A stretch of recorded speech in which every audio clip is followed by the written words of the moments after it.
Greetings. Welcome back to the Money Script Podcast. I'm your host, Johannes Harrison. So happy to be with each and every single one of our listeners today. We have an incredible show lined up today. I am so excited. Later, I'm going to be speaking with author Jasmine Paul, who has an amazing assortment of financial literacy tools for helping children learn about money.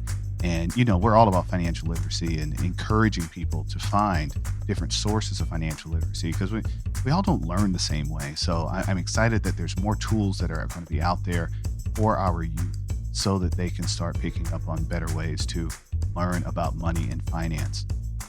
Now, as you know, we here at the Money Script Podcast, that's why we're here, is to encourage people to learn and think about their own views of their finances and their money and to build their financial literacy. However, I've been getting some questions lately from some of our listeners that have sent me some direct messages just saying, well, what do you do? And I apologize if I didn't get it out there somewhere in everything that we've been talking about. I'm a financial planner. That's what I do. I help people connect their values to their goals, to their financial behaviors. And a lot of times I'll find that individuals will say they have certain values and say they have certain goals. But then when I look at their spending habits, I'm like, are you sure? I heard it said in one way, if you ask someone what are their values, don't believe anything they say, just look at their budget. And the budget will tell you what it is that they value and what's really important to them. So again, my role as a financial planner when I work with people is to connect those behaviors back to those values and goals and have conversations with you about how you can achieve those goals, how that you can make financial decisions that are values based instead of just being based on emotions. I mean, a lot of people right now, especially investors and especially the new investors, man, shout out to the new investors. It's tough for you out there. You just started investing in the last, 12 to 18 months. You're probably not really excited about how your portfolio looks right now. And it depends on when you're looking at this, but this could be true. You could play this at different times of the year, different times in the future, and you will still find it to be true. When new investors typically will go through some of the dips that happen in our stock market, that happen in the economy, and just know that's part of the cycle. That's part of investing. But what does it have to do with your values? What does it have to do with your goals? I just got the question this week. I got two different calls from two different clients. One client said, my portfolio is down. What should I do? And my first question was, well, have your goals changed? Has there been any shift in your values? Have you made any changes in your financial behaviors? What should you do? In most cases, nothing. Because if you put that money into the equity markets, then hopefully you had a long term view of what was going to happen with your money. And if you did not, then in my opinion, you have no business in equity markets. Another client called and asked the opposite question. My portfolio's up. What should I do? I was like, well, first of all, what do you have? And then I found out she had this money for quite some time. I was like, oh, you have that. Okay. I said, well, have your values changed? Have your goals shifted? Have there been any changes in your financial behaviors? And she actually said, well, actually, I'm making a little bit more money now. I was like, that's a great change. Well, what does that have to do with your portfolio? Ultimately, the answer was nothing. So what did she need to do? Nothing. Okay. But each person, each situation is going to be very different. Now, we can't go too far today, just, living in the moment and where we are in time. I just have to, want to, need to just take a quick moment for the children in Uvalde, Texas.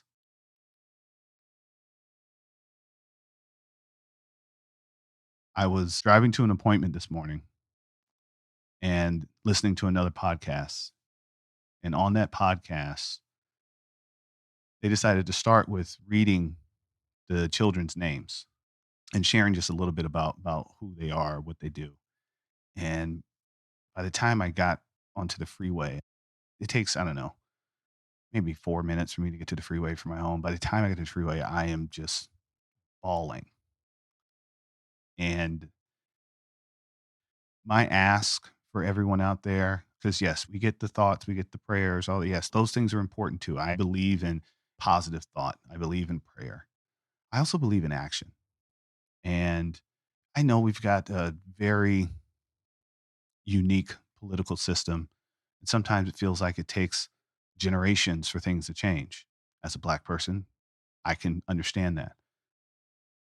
I also know that one thing that we can do as adults, as those that contribute to the community, we can spend some more time in our communities mentoring our youth. So that's my ask. Yes, vote, do that. Yes, hug your loved ones tight. Yes, send your hearts, prayers, and money. Some people need the money. Most parents don't have life insurance for their children. Now, in a tragedy like this, yes, a lot of charities will help step in, but also think about your own family. Do you have life insurance for your children? I know it's tragic. I don't even want to think about one of my own children. However, I do have life insurance on my children because I understand that life has value and their life, them not being here would be a detriment to me. I wouldn't be on this podcast right now if I was a victim of that situation. I wouldn't be here. Please, adults, if you can get into the community and mentor some of our youth and be a positive role model, I hope that you can at least affect one life to make better decisions or to be an outlet for them to talk, because sometimes that's what we need. So again, I appreciate everyone on that, and let's get back to it. Let me take a deep breath. Everyone take a deep breath with me. Okay, let's go. Mm. I feel like I have to say woosah just because that's what I do when I take a deep breath. So again, I have the wonderful, the talented Jasmine Paul, author, and she had some letters in her name. I had to go look up CFEI. We're going to talk about that later. Jasmine, how are you? Welcome to the Money Script Podcast. I'm doing well, Johannes. How are you? I'm happy I can be here with you. I'm excited about this platform that we have to educate our youth, going back to our youth. You're the perfect guest for today. Look how that happens. You're the perfect guest for today. I'm so glad you could be with me today. Let's just dive in. So tell us about your current project. So, again, Johannes, I appreciate you having me on the Money Spirit podcast. I looked at like several of your guests and I was like, oh, snap, I'm honored. This is amazing that I get to be, in this repertoire of guests who have encouraged your audience and have encouraged your following. And so I appreciate you having me today. So I'm Jasmine Paul. I am an author, as you said, financial educator, also a member of United States Armed Forces. And my current project is called the Wealth Playground series.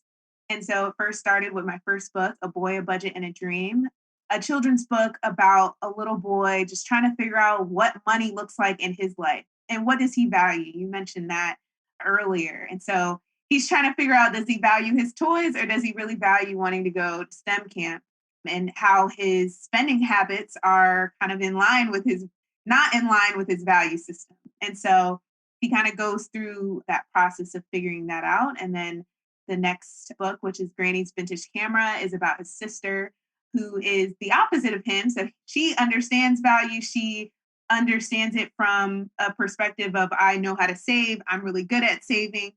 But she has to learn about responsibility and taking care of things, even though they don't belong to you, which I think many kids struggle with, but also adults struggle with at times, just taking care of things that might not be valued to you, but they're cherished by someone else. And then the Wealth Playground Financial Literacy Activity Workbook. I had so many parents like tell me, we love your books, but they need more, they need more. And so this is a 60 plus activity workbook for children ages 7 and up to learn about investing, budgeting. We talk about art, which is an investment vehicle that people don't talk about as much. And so it's just a jam packed financial literacy activity workbook that both kids and parents can enjoy. I had to interrupt Jasmine there. She said art that people don't talk about it. You all can't see me right now. And I am working on that for those that have asked, when is it going to be a YouTube? We're working on it. I just rearranged the studio. We're almost there. Nice. But I was pointing at a beautiful piece of art back there. Can you share one of the activities with us? Yeah, so we talked earlier about me kind of growing up in Asia. And so one of the activities is identifying currency from different parts of the world. I have a currency collection. Let's go. Okay. I'm with it. Well, you've probably seen more parts of the world than I have being in the armed forces. No, that's okay. Recognizing that not everything is surrounded by the US dollar. As much as we want it to be. there are other cultures out there. There are other currencies out there. I believe over 180 different currencies as recognized by the International Foreign Exchange. And so it's just cool. Like kids can finally see another currency that they might not ever have an opportunity to see. Great minds, I tell you. So when I volunteer and teach in the elementary level and below, I guess and below elementary level, I guess that's all there is. Oh, I guess you could say there's preschool. I don't do preschools. When I go into the elementary schools, or if I'm doing Girl Scouts or Boy Scouts or one of those organizations, that is one of the activities that I have with them. Because I've had clients whenever they go to another country, I say, "Do me a favor." I say, "I don't need more than $1, but if you could Mm, bring me back at least $1 or less, that'd be great." And I will bring those into the classroom and have them guess how much it's worth in mm, US dollars, which is always fun for me the night before because I got to go look up and like, okay, what is this worth now? And sometimes I'll be like, wait, this is worth, how did that happen? Okay, that's interesting. It is a moment with the children. But what I've noticed, I haven't been in the school since pre pandemic, but leading up to then, there were less and less children who even knew that there was a currency other than US, and less children that had seen certain dollar bills. Because part of the question, who's seen a $1 bill before? Who's seen a 10? Who's seen a 20? A 50? There's not a lot of children that have seen $50 bills, I learned. Most mm. of them seen hundreds because hundreds are just, Ben Franklin. They even know it's a Benjamin. And then in the coins, I've noticed for me that a lot of them don't pay attention to the coins like I did when I was a child. We had a little bit of excitement. They made 50 different quarters. Like, wow, there's 50 different quarters. I wanted Georgia peach quarters for some reason. It wasn't a peach quarter. It was worth less to me, even though I'm not from Georgia. I just thought it was cool that it had a peach on the back, but it was worth less if it wasn't a Georgia quarter. I wouldn't spend those. Like, now I could keep these for some strange reason. What was the other aha moment? $2 bill, Mm, yeah. which, yes, is kind of a novelty item, but they were astounded by the $2. In most cases, when I would come to them, they would be absolutely floored that there's a $2 bill. Mm, I'm glad that you have that activity. yeah. That is a fun one to have. So, how did you let's start with A Boy, A Budget, and a Dream. Drink. Love it. Yeah. How did that book come to pass? How did it get here?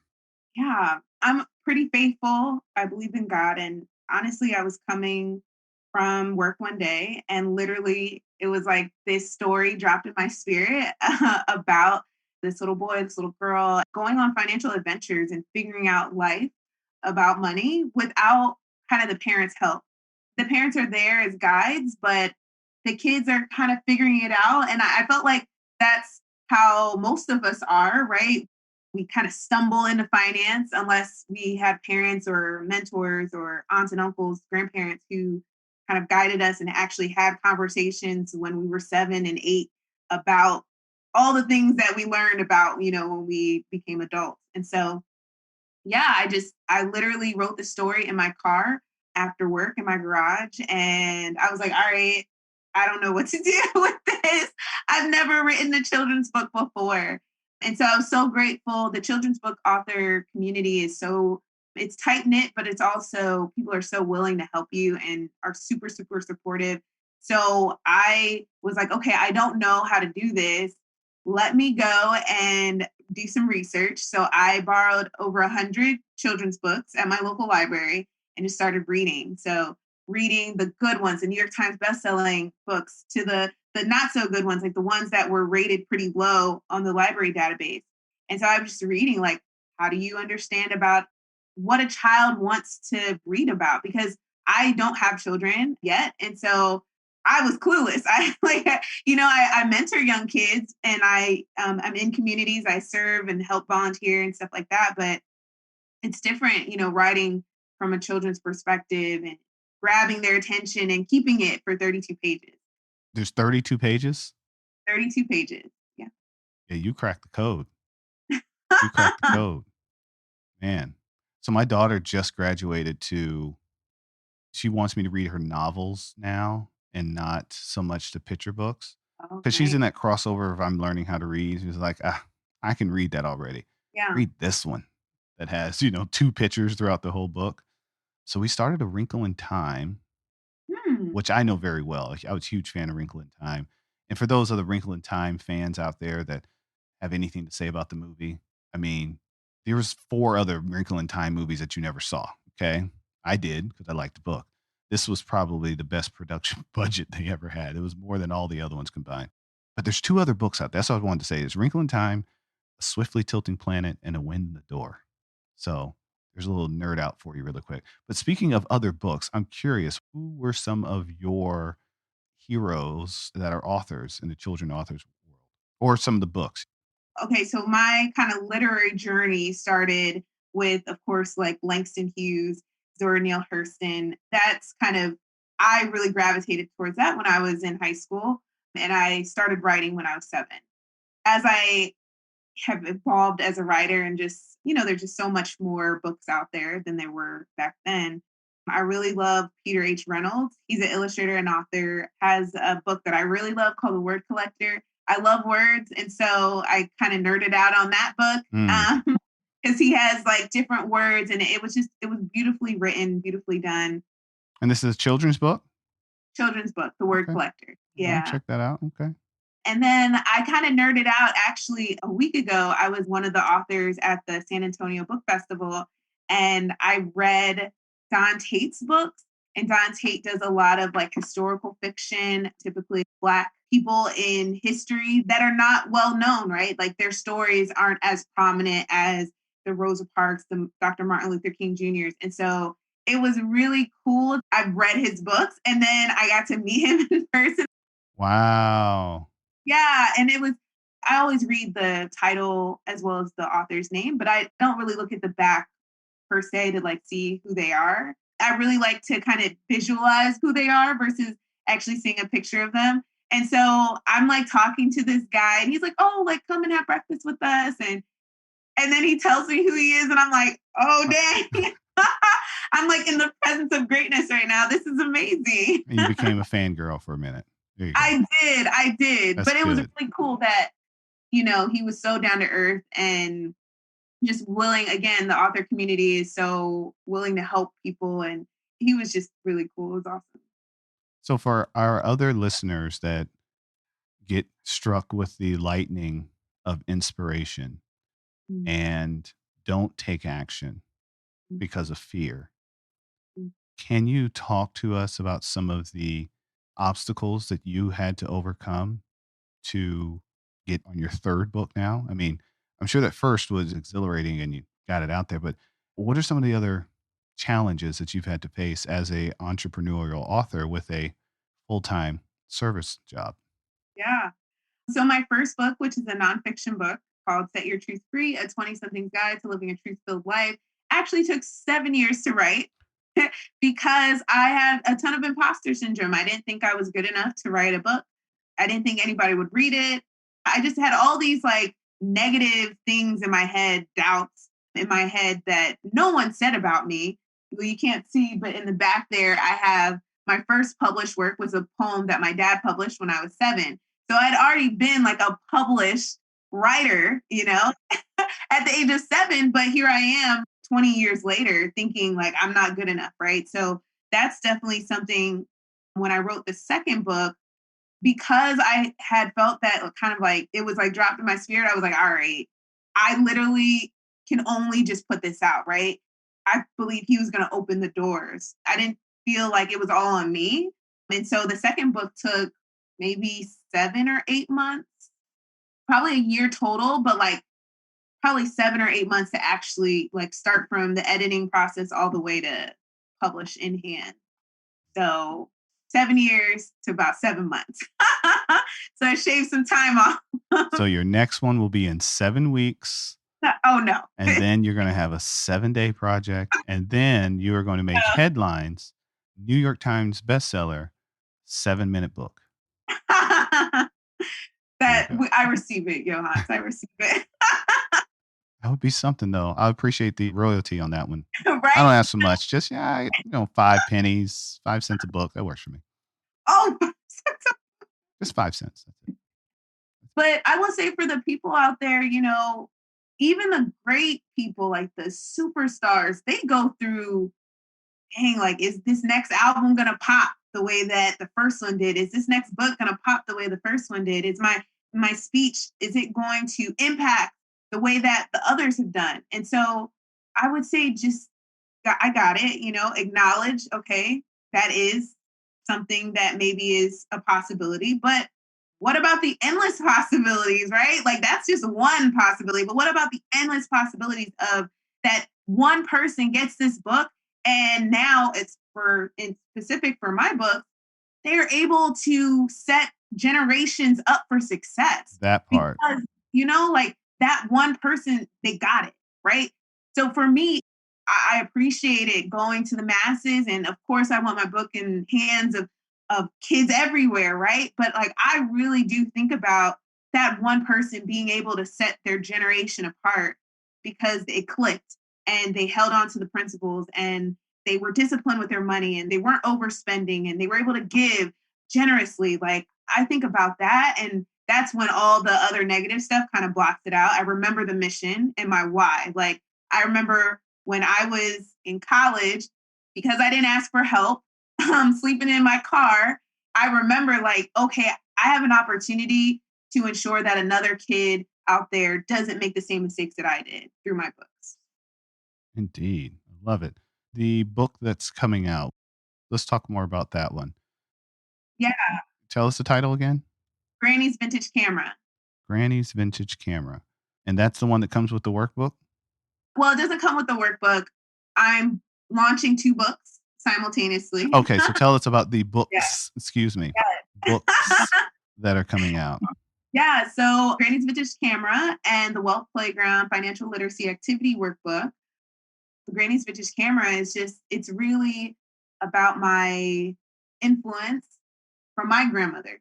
So my grandmother was the reason why I feel like I'm really good at finances, or I'm on my way to being good at finances. I feel like I'm always learning every day. She was the one that really introduced going to the bank and credit unions, and she would deposit my birthday money to the bank account that she opened for me when I was like 4 or 5. And so it's kind of ode to grandmothers, ode to adults in kids' lives that aren't parents, that are kind of mentoring and guiding kids along the journey.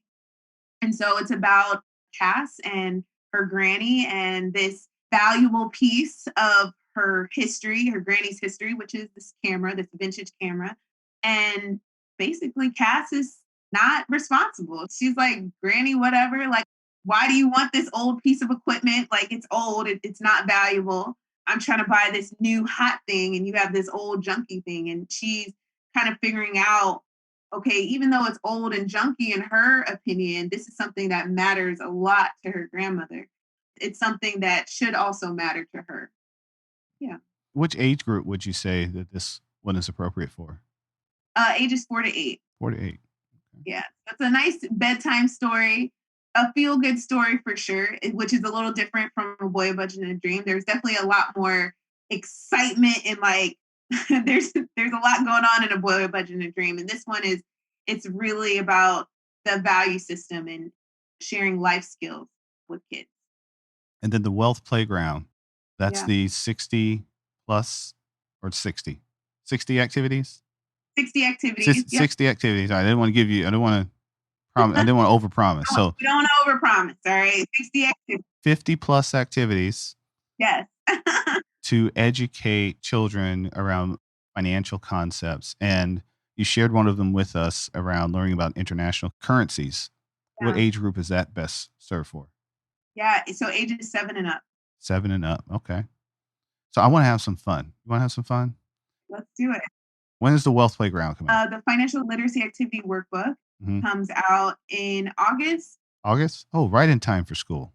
Yeah, mid-August. Yeah. Okay, we're going to have some fun with this. So here's what I want to do. I want some teachers to get involved in having your book in their classroom.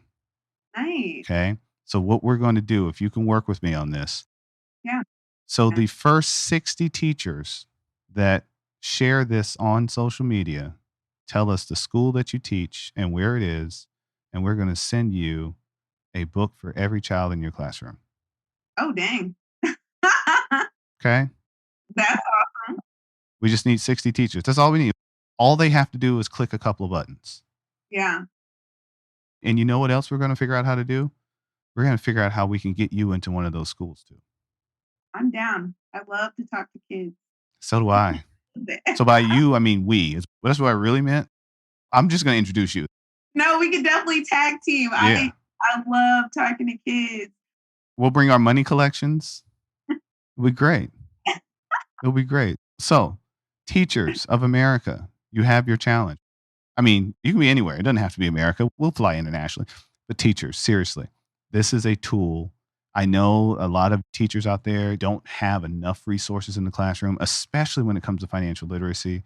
So, for again, the first 60 teachers, like she said, age 7 and up. So, I'm talking first grade, second grade, third grade, fourth grade, fifth grade. We can keep going. Okay. Share this episode on your social media, tag us in it. We'll leave you all the instructions in the show notes, and we will see to it that a case of these books gets delivered to your school for your students. I love that. Okay. So, for those that can't wait, or you're not a teacher and you still want to be a part, we will make sure that we tell you in a few minutes where you can find the book. So, before we get there, we have to do it. We do it every show. I really want to know it with everything you've been sharing. And I think I got a couple of clues because you mentioned your granny. Mm. What is your first memory of money? I have two. So definitely my grandmother taking me to the credit union in my city where I grew up. Her like balancing that checkbook. My grandmother would balance the crap out of a checkbook. I was like, what is going on with this? And so I would watch her balance it and debits and credits. And I'm like, what is going on? I did not understand what she was doing, but she would explain it to me. Don't overdraft. You don't want to pay fees. You have to make sure that you don't spend more than what you have. Like that was my grandmother. My family is West Indian, so she didn't say it quite like that, but she was like, Jasmine, don't spend. You can't spend things that you don't have, okay? You don't put things on credit. You don't do any of that thing, okay? You make sure that you only spend on things and you give, right? So that's what she shared with me. And then my dad, who's also West Indian, he would have, when we lived in Japan, he would have a coin jar. And so that's where I really learned about Japanese yen. Oh, no, no, no, no, no, no. You have to do his voice too. Oh no. Okay, so my dad doesn't really have an accent like that. Okay. Yeah, he's very westernized. Okay. Okay. But my grandmother still her accent's very thick. But yeah, so he would have coin jar and he would put the Japanese yen and the US dollar in their coins. And so how I learned about money was I remember going to an on base establishment because we were living on base and I would take some money out of the coin jar and then I'd be getting ready to pay for my bubble gum or whatever. And I didn't have enough money because I had Japanese yen in my hand. And they were similar. The coins were similar to the quarter, like the 100 yen is similar to a quarter. The only difference is like the pennies are not copper. They're like a silver color and they're really, really thin. Like it feels almost like if you were to buy currency from the Dollar Tree, like play money, it feels a little bit like that.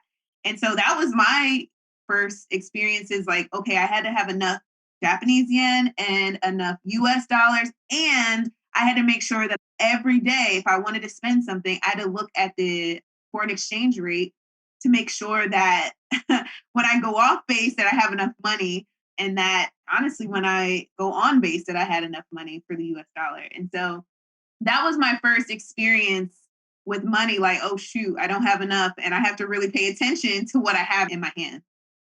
Beautiful. Beautiful. I am sure that there are lots of listeners out there because we do have listeners all over the world that can relate with that. You mentioned the not having the right paper money. I had a situation like that as an adult where I was out of the country and just had some cash in my pocket, came back into the US, and in the airport, I was like, "Oh, I'll just run to the store," and I forgot food something. I was trying to go get some food, and they told me the total, and I pulled out that non-American cash like it was the real thing, and it was like, "Wait a minute, this isn't gonna work." She's like, "No, we don't take that." I was so serious. I was it just habit cash being in the pocket. So beautiful. Thank you so much for sharing. So please, everyone's waiting. Where can they get their hands on your books? Absolutely. So you can head over to thewealthplayground.com, click the pre-order today button, and that will give you all the instructions you need to pre-order. Books will be available mid-August, and I'm so excited. I'm so excited, one, to finish this project because it was a huge undertaking because I did a Kickstarter along with the launch. And so I'm excited to get these books in the hands of all of the backers, all of the Wealth Playground heroes, and those that hopefully from this podcast join the Wealth Playground hero movement so we can truly bring financial literacy resources and tools to our youth and our communities. Y'all heard it there. That's the hashtag. We need the hashtag Wealth Playground Hero Movement. I love it. That's a long hashtag. Okay, just kidding. That's long. You can break them up. Hashtag Wealth Playground, and go ahead and throw the hashtag Hero Movement on there as well. They would just break it. Two different hashtags. With teachers, go out there, promote this, and we want to then reward you and give you some great tools that you can use with your kids in the classroom, because you heard exactly what was said. If you can inspire one person to have a better experience with their financial literacy, it can affect generations. Generations. And if that isn't right up a teacher's alley, I don't know what is. And who knows, teachers, maybe it will help you gain some better financial literacy as well. Okay. I've had a few parents who read A Boy, a Budget, and a Dream, and they're like, "Oh, we actually started budgeting like based off that book." And I was like, "Really?" Yeah. Hey, that's this podcast. I get people all the time. Like, I have people that have come to be clients. They're like, "Oh yeah, I've listened to your podcast for the past 3 years." I'm like, you have? It's like, yeah, it changed my whole life. And then I look at their finances like, oh, it sure did. Okay. Which episode was that? Let me go back and see. What did you hear? I mean, but that's why we're here. That's why we do this. That's why we do this. So, Jasmine, thank you so much for spending some time on a manuscript podcast. So, what did we learn today? We learned that there are other tools and newer tools that are available to help you in your financial literacy. We learned again that we all have our different money experiences. Whether we look at them as good or bad, they are. The experience is what it is. What makes that experience is what you're able to do with it today. And I will tell you that Jasmine, when you go to the Kickstarter page that she has, you'll see she well exceeded her budget for that Kickstarter. Okay. So that was grandma helping her out a little bit, because I'm sure she had budgeted for X and then she ended up with Y. And she's like, well, why not? Okay. But that's a beautiful thing. I'm sure that came from all of the hard work that was instilled within her. And we also learned, I have to go back, you heard it woven all throughout this episode. Mentorship matters. So if you have an opportunity where you can go and mentor a youth in your neighborhood or outside of your neighborhood, if there's done in your neighborhood, if there's a neighborhood you can go into and provide some leadership, provide some mentorship, I know there are a lot of people that would appreciate it. And if I had the ability, actually, I need an attorney to call me. Let me know. How can I play music on my podcast? I just want to end with Whitney Houston. I do. Which one? Oh, there's only one for this podcast. There's only one we could use. I believe the children are our future. Yeah. Teach them well and let them lead the way. Show them all the beauty they possess inside. Give them a sense of pride to make it easier. I'm going to stop there because I'm going to start crying again. Listen, this has been the Money Script Podcast. Thank you so much for joining us. I'm Johannes Harrison. This is Jasmine Paul. Oh, we forgot to talk about the initials in her name. We'll bring her back later. We'll talk about that. I forgot all about it, but it's awesome. It's cool. I might have to go get those initials too. Follow us at the Money Script. Of course, give us 5, 6, 7 stars. However many they let you give them. I think it's just 5. Share us with a friend and another friend. And teachers, don't forget. Teachers, hold me to it. I said 60. All you have to do is share the show. Throw the hashtags in. We'll be watching. Okay. I'm sure once somebody from our team will get to you, we'll see it there. And we can't wait to bring copies of the Wealth Playground into your classroom in the fall. We'll see you next time. I love it. Thanks for having me. Thanks for joining us on the Money Script podcast. Be sure to check out our other episodes, subscribe, follow, and give us 5 stars. Continue to send your financial questions on Twitter or Instagram at the Money Script. Go to moneyscriptwealth.com and schedule your complimentary consultation to discuss your specific goals and concerns. Financial advisory and investment management services are offered by Money Script Wealth Management PLLC, a registered investment advisory firm registered in the state of Texas and California and other states where exempt. The Money Script LLC and the Money Script Wealth Management PLLC and guests of the episode may have interest in the investments mentioned today. The opinions and views are expressed here are for informational purposes only. This material is educational in nature and should not be deemed as a solicitation for any specific product or service. All investments involve risk and a significant loss of principal. The Money Script nor Money Script Wealth Management offer tax or legal advice. Please consult your tax advisor or attorney for specific advice about your situation. Until next time.